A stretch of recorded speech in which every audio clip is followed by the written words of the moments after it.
Hands down, my favorite form of photography is easily rock and roll photography. I've been fortunate enough to shoot for a couple big magazines and newspapers and have had access to some really awesome concerts. The reason I like it so much is because A, it's extremely challenging.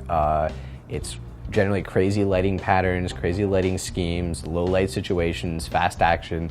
So it creates a lot of really difficult problems, but if you work really hard, you can get really great photographs. A couple tips to get some great rock and roll photographs is you're going to want to shoot wide most of the time. Most concerts will have you up front for maybe the first 2 or 3 songs, and that will be all you'll get to shoot. So you really got to nail it in that time. Shooting wide ensures you have a lot of frame to work with. That way, if you have to crop in, you can crop in.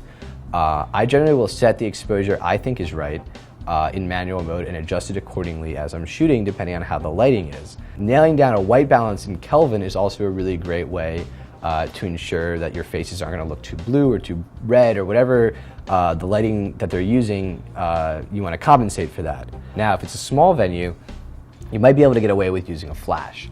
I don't really recommend it because A, it generally aggravates the rest of the people in the venue, especially if it's a really intimate crowd. So if you're going to use a flash, use it sparingly. Don't be that guy up front popping off a million frames. Everybody's going to hate you.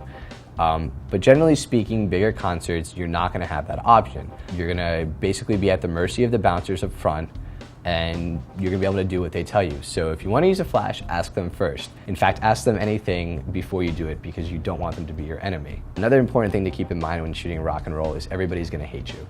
The crowd's going to hate you because you're either in their way, or you're up front out of the mosh pit, or you're popping off a flash, or you're really close to the band. These are all reasons they're not going to like you. Band's not going to like you because they're going to think you're just, not all the time, but a lot of big bands will be like, oh, this guy's just leeching off of our fame. The bouncers aren't going to like it because you're in their way. Pretty much your only fan is going to be the band's PR firm, which is, it's okay. So if you're cool with everybody hating you and you're cool with really tough challenges, hey, rock and roll and photography might be for you. These are some of my favorite shots I've done over the years. This is Pharrell of NERD, shot during an outdoor concert, so it was a pretty easy shoot, really good natural light, cloudy day. In fact, it was actually pouring rain during this show. The band was covered, and all the other photographers had given up and gone home. And I was standing in about 1.5 feet of water next to the stage and just happened to look out and grab this shot. This is the band The Front Bottoms performing in a really teeny tiny venue. This is an example of using a flash with some shutter drag. And this photo is less about the band and kind of more about the movement and the vibe of the music. This is Paul McCartney at Yankee Stadium, really different kind of photo. This was shot from really, really far away with a really strong telephoto lens. We literally had the first 2 songs and were shuffled right out of the stadium into a parking lot. This is Dave Navarro. This is an example of really wonky lighting. The reason, honestly, that it's grayscale is because his face was so blown out blue, I couldn't correct it. So sometimes grayscale is a good way to deal with a problem like that. But it was such an interesting look, I felt like the photo deserved to be edited and published. This is another band shot with some shutter drag, low ceiling with a flash. This is another example of using black and white. This one was less because I messed up and more, again, to convey a mood. This is a good friend of mine, Hunter and Wolf, phenomenal band.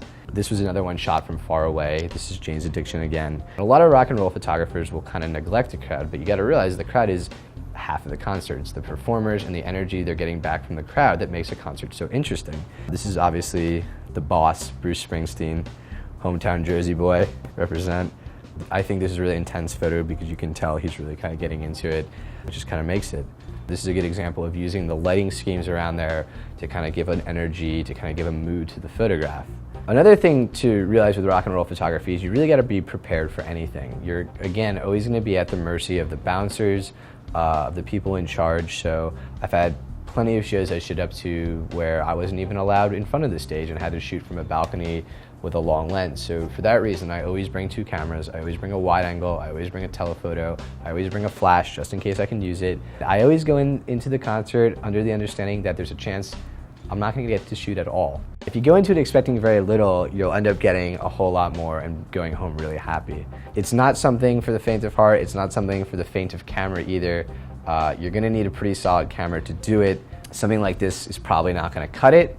I would definitely stick with something like this, mainly because you're going to be shooting at such high ISOs to compensate for the low light that this is just not going to look good enough. The nice thing though, again, high ISOs, high grain, rock and roll is one of the few subject matters where grainy photos actually complement them really well. So those are just some tips about rock and roll photography. We have a ton more that I've written about on popphoto.com that you can read about. So check that out if you want to learn more.